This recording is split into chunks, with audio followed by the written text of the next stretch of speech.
Techniquement, une mousse est une dispersion de gaz, par exemple l'air, dans un liquide. Plus simplement, c'est une masse relativement stable de bulles. La mousse ne tient pas. L'air doit être stabilisé dans le liquide, sinon il s'échappe. La mousse d'eau tient. Les agents stabilisateurs sont les émulsifiants. Les émulsifiants peuvent être des phospholipides comme la lécithine ou des protéines comme nous le verrons par la suite. La mousse tient grâce aux phospholipides naturellement présents dans le jus de carotte.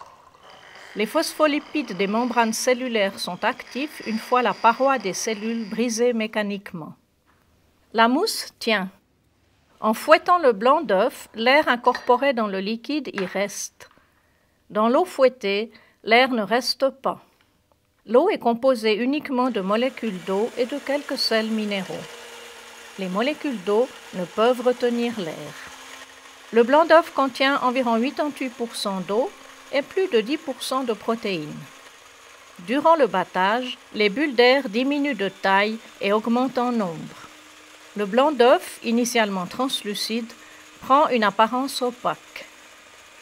Lorsqu'une quantité plus grande d'air est incorporée, la mousse devient ferme et perd ses propriétés liquides. Dans le cas de la meringue, les protéines contenues en grand nombre dans le blanc d'œuf permettent cette montée du blanc en neige. Par l'action mécanique du fouet, ces protéines se déploient et forment un film à la surface de la bulle, autrement dit à l'interface air-liquide.